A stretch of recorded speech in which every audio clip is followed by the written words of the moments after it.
I'm working on Magic Treehouse and talking to children, I always want them to know one thing, that I rewrite, and rewrite. This is the process.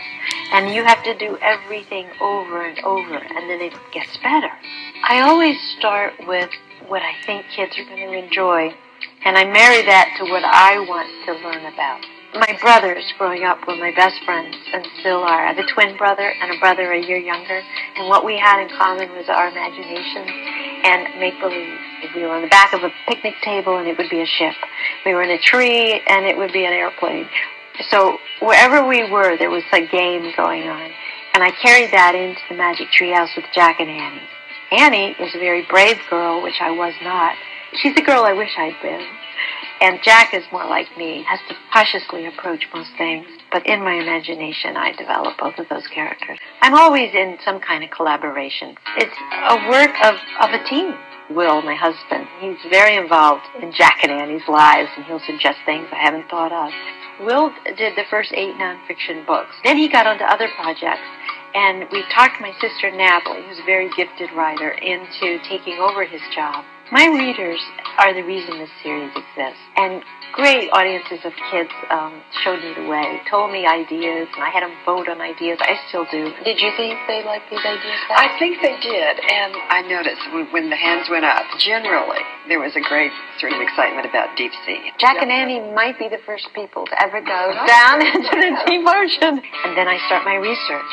And when I start research, I'm in another world. And I take tons of notes and tons of notes. I read, really maybe 30, 40 books. I'm on the internet. I go to museums.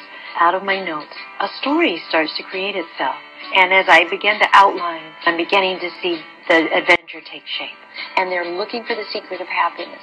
What that secret is at the bottom of the sea, I do not know. But I'll know by the time I finish the book.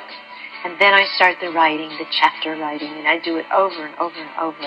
Often when I'm thinking of a subject, I'm talking to Will about that. He's a sounding board. Well, I've always been Mary's informal first editor for the books.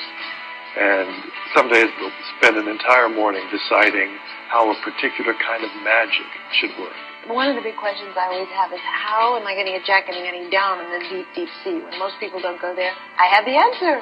Magic. Yeah. That's where they could use the wand. And for grown adults to be talking about how to make magic work is a wonderful way to make a living.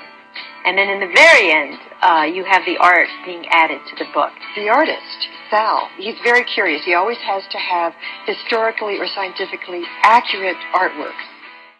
Kids got very interested in the places that Jack and Annie traveled to and the subjects that they were into. So we decided that it might be useful to have a companion line that basically included the facts behind the fiction. And that's what we do in the research books. Every single book has one extraordinary fact. I mean, the fact that sharks can smell a drop of blood for a mile away is extraordinary.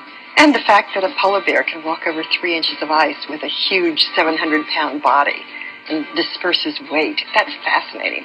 Each of the books has its own series of miracle facts that just knock me out. We're really excited now about a musical version of Magic Treehouse that I've been working on for about a year. Theater involves so much imagination on the part of kids or any audience member that this would still allow kids to experience Jack and Annie in a different way and make demands that they participate, that they use their imagination to enjoy the show, and still give them a wonderful theatrical adventure. Well, the first thing I would tell a budding writer of any age is to love reading first. And to read, turn off the television, read, and then start taking notes about your world. Write things down, carry a notebook like Jack, and love doing research. And then when you do start writing, be willing to rewrite and make it better and make it better. Know that it's 2 things, wonderful fun and it's hard work. And if you can do those 2 things together, you'll always want to do it, and you'll do it well.